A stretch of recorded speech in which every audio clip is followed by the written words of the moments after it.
Hello, Bill. Hello, Matt. Welcome to the DMZ, everybody. So, I'm on a working vacation in an undisclosed vacation location. Yes. So prove it to me. There you go. There's actual beach right there. This could all be a set, a photo shoot. I can't be completely sure that that's real, but I'm going to take your word. This could be like the moon landing, Bill. But I just want you to know, I'm not only doing this. I just taped the podcast. I'm doing other freelance work. I'm not just living it high on the hog here. Not only that, we're taping this twice because we messed up the tape. Well, I did. This is my fault. No. I ran out of disk space. There's too much stuff on the computer. And that's how hard you work. That's right. It's so hard. I don't know how to delete things. And without getting too complicated, the first half of what we taped got messed up. The second half survived. So you're going to miss a lot of most amazing, like I would argue the most amazing stuff you'll never see. I said some really brilliant things that are lost to history. But we have to mention, I'm glad that you brought it up, Bill, because we might not be wearing the same clothes. The lighting might be slightly different. So if there are conspiracy theorists out there who are going to question whether or not this was taped in one setting, we're going to dispel that myth. We're piecing this episode together with Scotch tape. And I wouldn't even mention it. I would leave you all in the dark, except that we went way too long talking about President James Buchanan, because I'm reading James Buchanan right now. That's where I am in my presidential biography series. And I think I make a Buchanan reference in the second half of the show that wouldn't make any sense unless you knew that we were talking about James Buchanan. There could be also I made some Cal Ripken references at some point. I don't know. I'm okay losing those. Right, but I don't know if I might just. Anyway, it's good that I think we need to be upfront with our fans here, and they deserve it. They deserve to know that I'm not going to say you screwed up, but your mistakes made. You're on vacation. It's okay. Now, before I went on vacation, I wrote something. And look, as you may know, I was a card-carrying member of the professional left for 15 years. Literally, my job was being a progressive activist. I'm not being cute. Like, I literally had a job in progressive organizations for 15 years.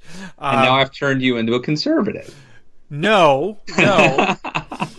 In the ongoing battle over who has converted who, I'm obviously winning because you did not vote for the Republican presidential nominee, and you've yet to make me give up a vote. I think Donald Trump had more to do with that than Bill Scher, but okay.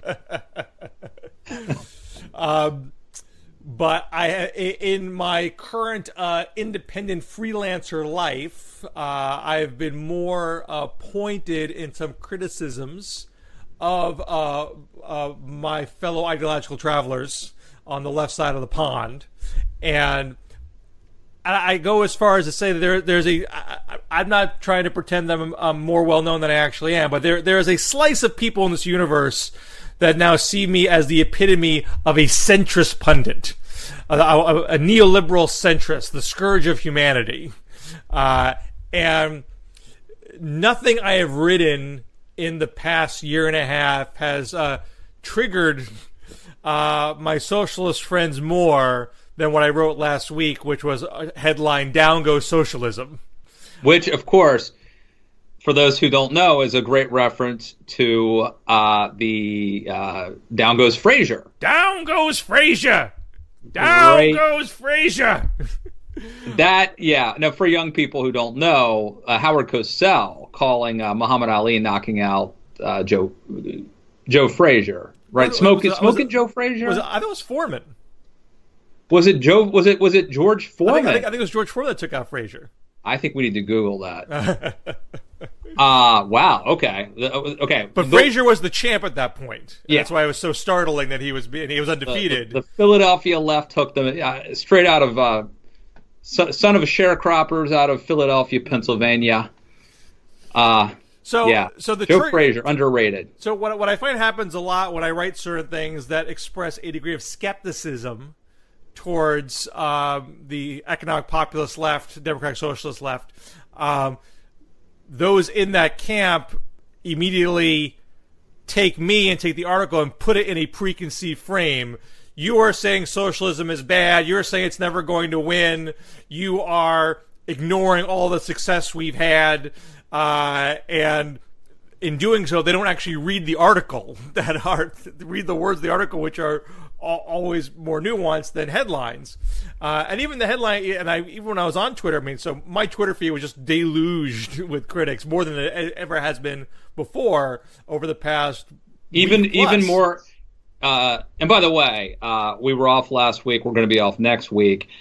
So obviously this column was the focus of their ire. Was it more controversial than when you wrote the New York Times op-ed saying that Democrats should team up with big business? I mean, I thought that would be the more controversial article, but I didn't get. I got very little social media reaction to that.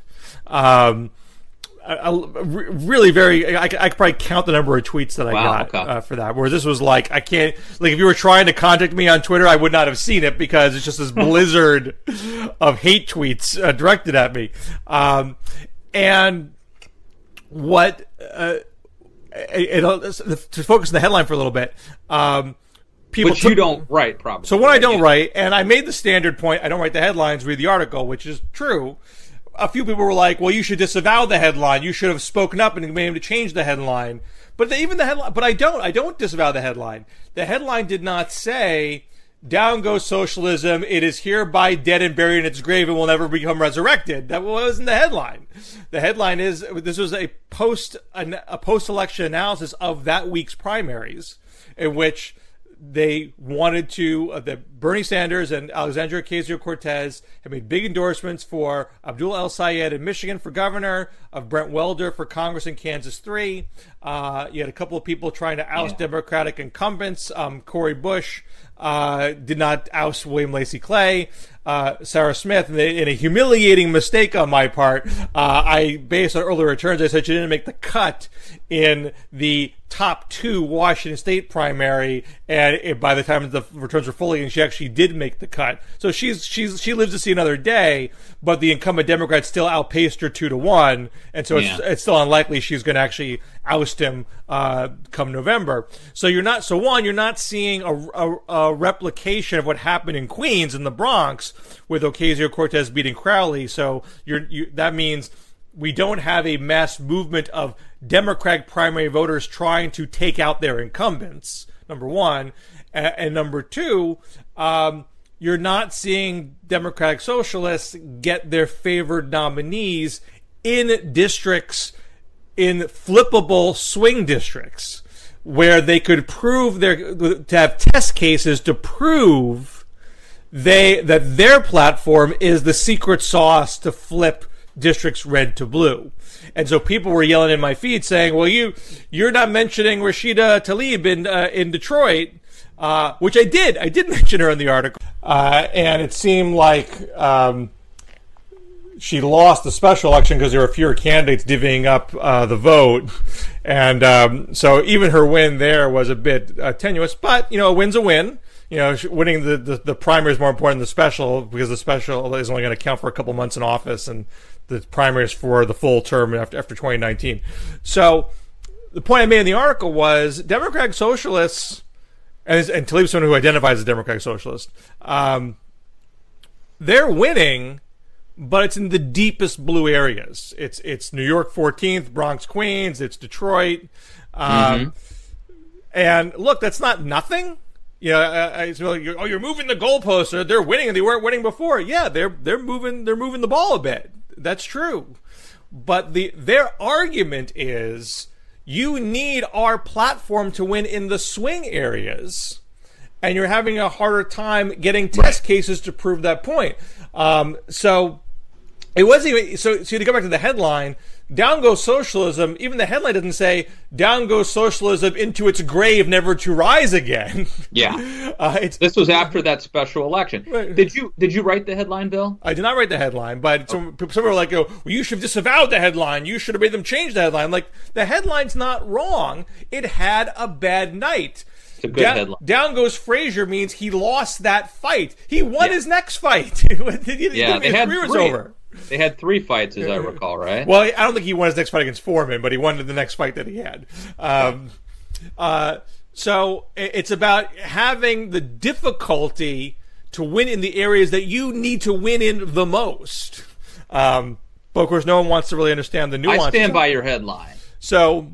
Well, you've been getting a lot of crap on Twitter. Well, the thing is that I've learned over the past year is that socialist Twitter, and some people are like, well, you shouldn't judge everything based on Twitter. That's fine. I'm just talking about what I see on Twitter. It's not every socialist in the universe. Or even most of them are very fine people. And not even necessarily every, economic populist who dovetails with socialists on most things but doesn't want to use the label. I'm not trying to paint a broad brush here, but let me tell you, socialist Twitter is extraordinarily obnoxious. They're very cocky. They think that they behave like 10-year-olds in a high school cafeteria. Matt, you make fun of my beard. People in the DMZ thread make fun of my beard. That's fine. I don't think I've ever made fun of your beard. I see your eyes. I like the beard. I want the beard bigger. Right.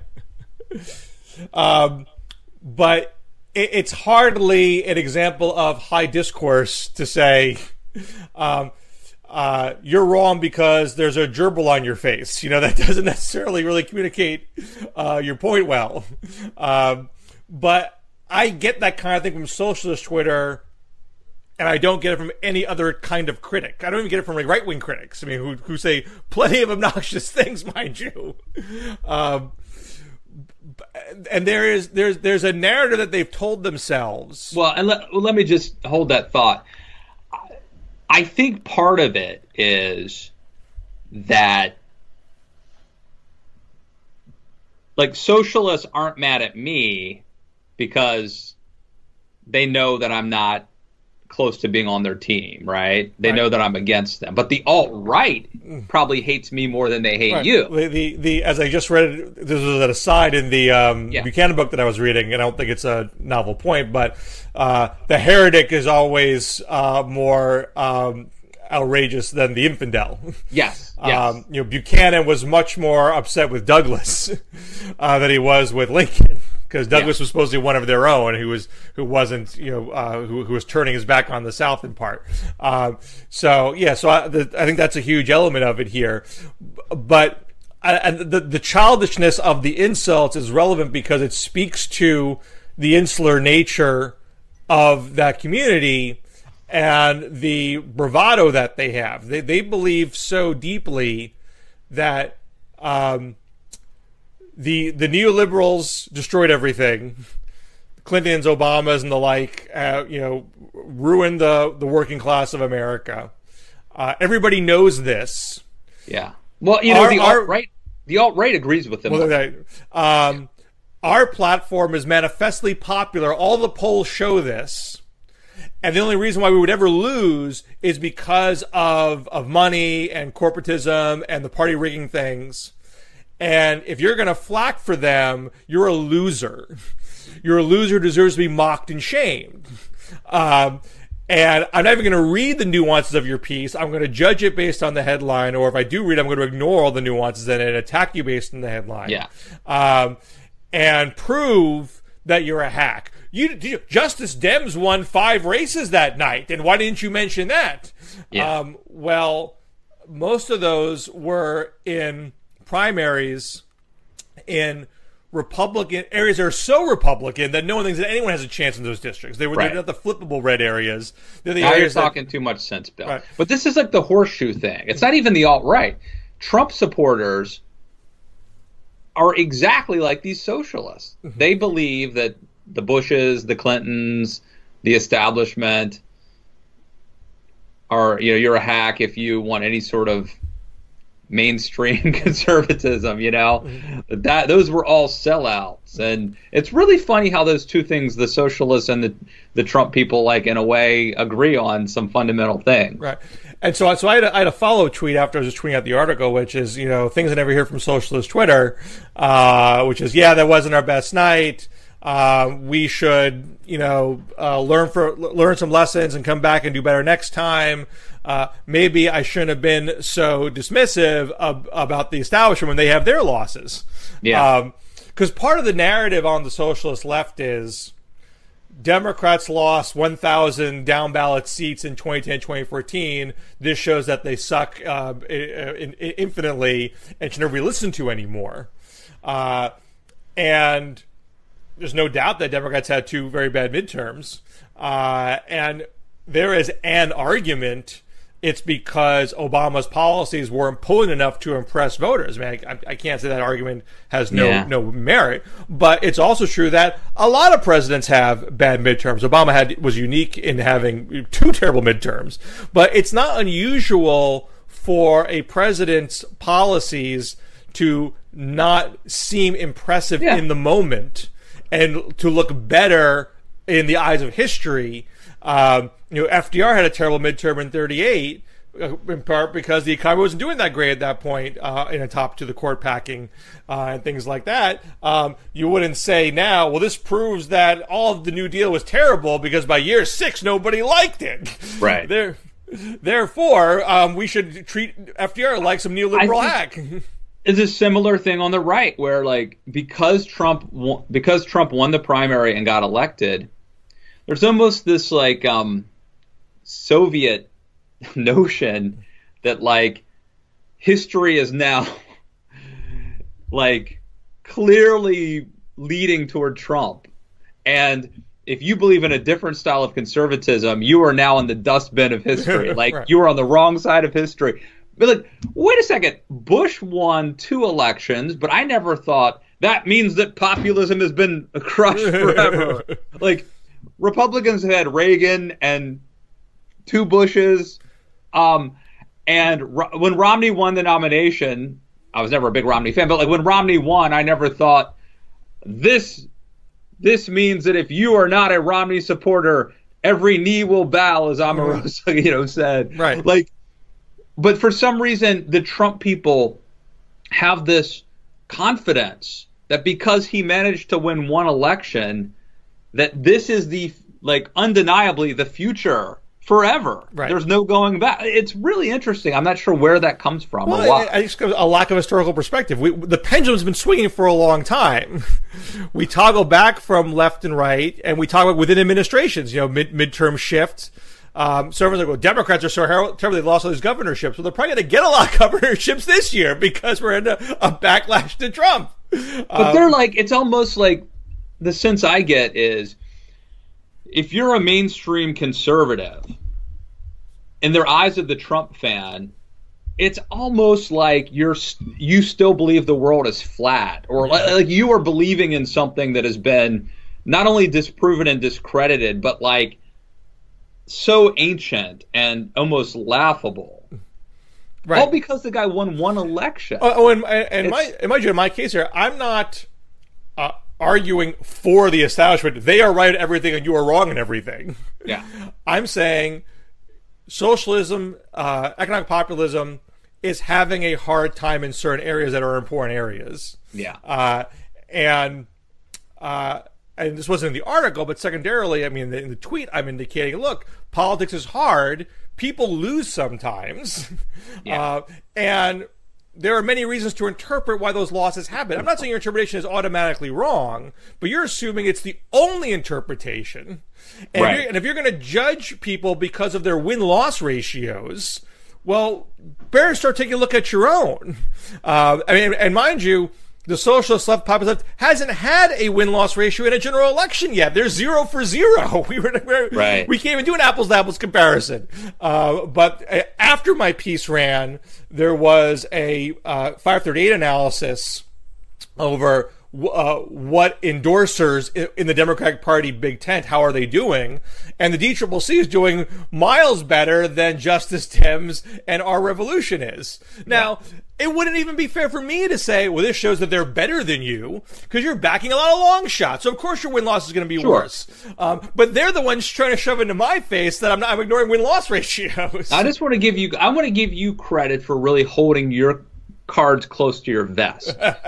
Because, hang on one second, Bill. Yeah. Hello?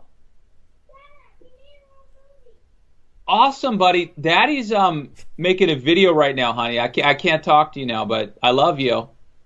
I want to see the video later. Okay. Masterfully handled.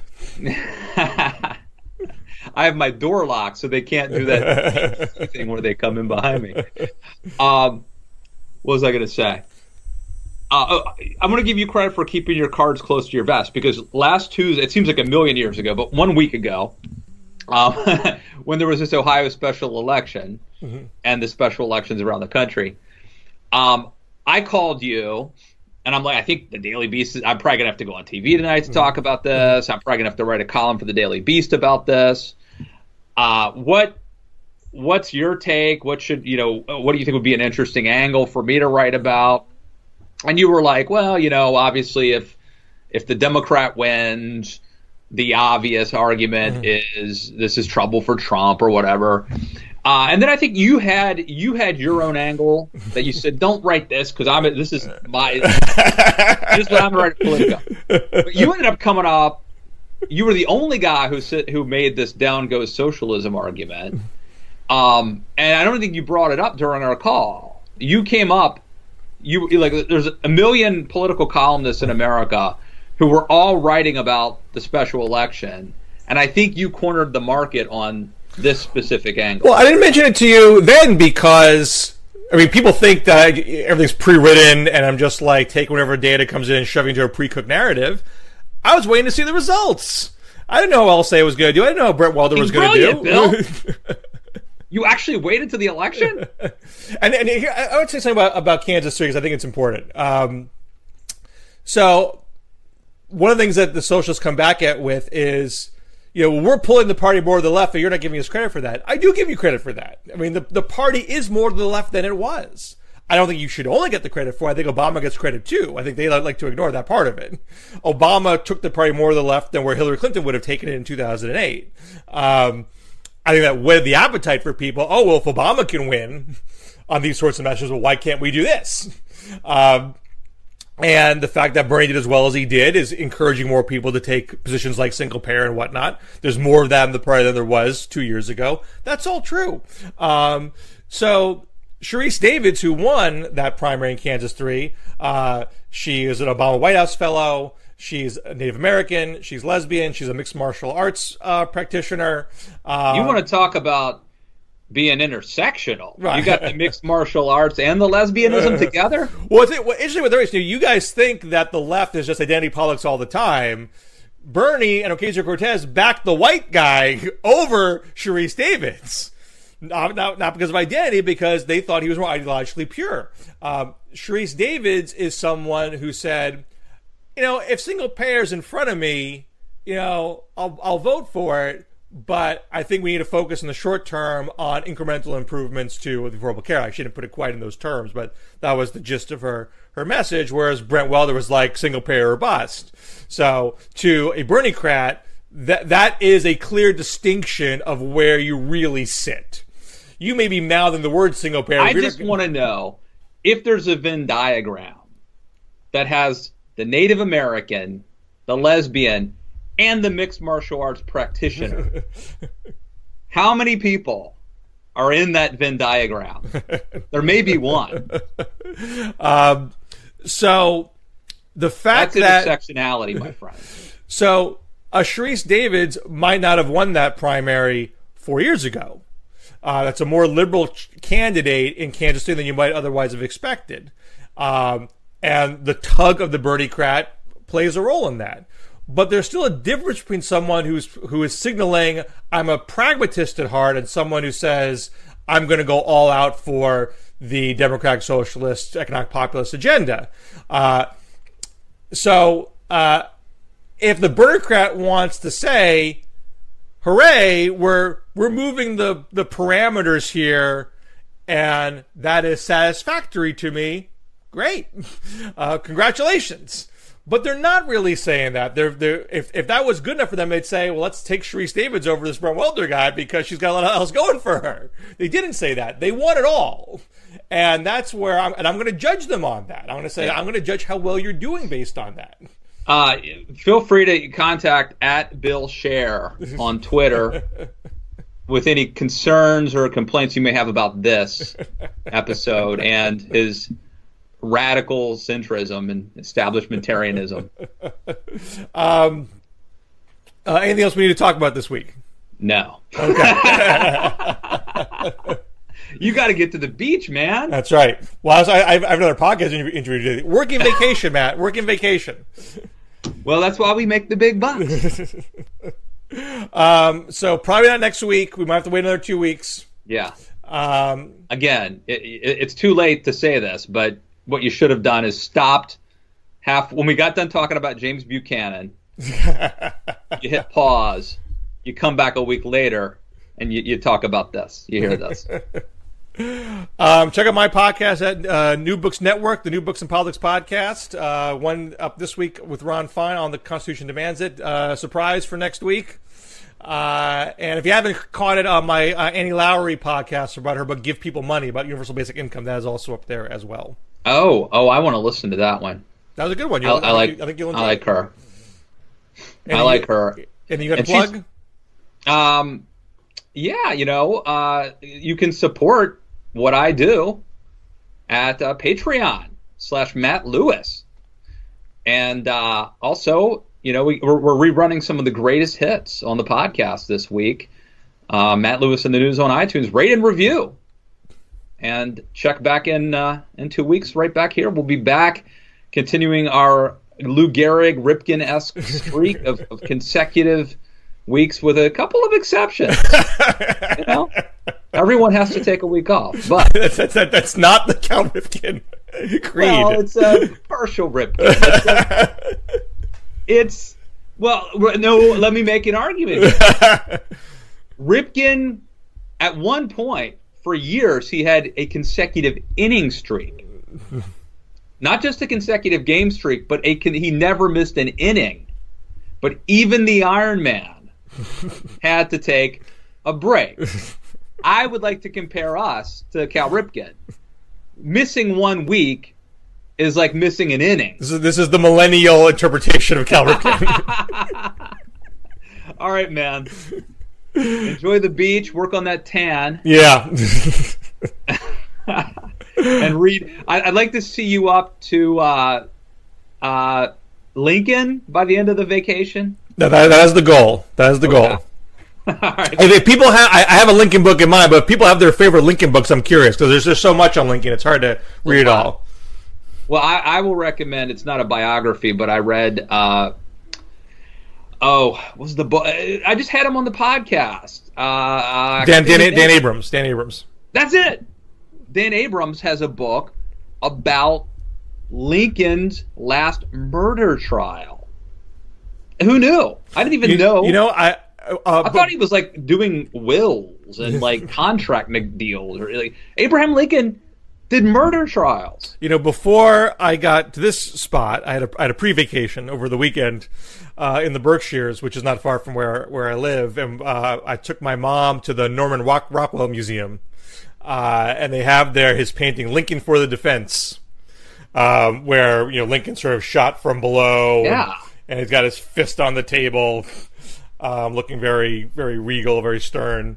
Awesome. So at an earlier time, people were more aware of these things about Lincoln. We've forgotten certain things. Well, it just may be that I'm especially ignorant. Yes. I mean, I'm willing to accept that.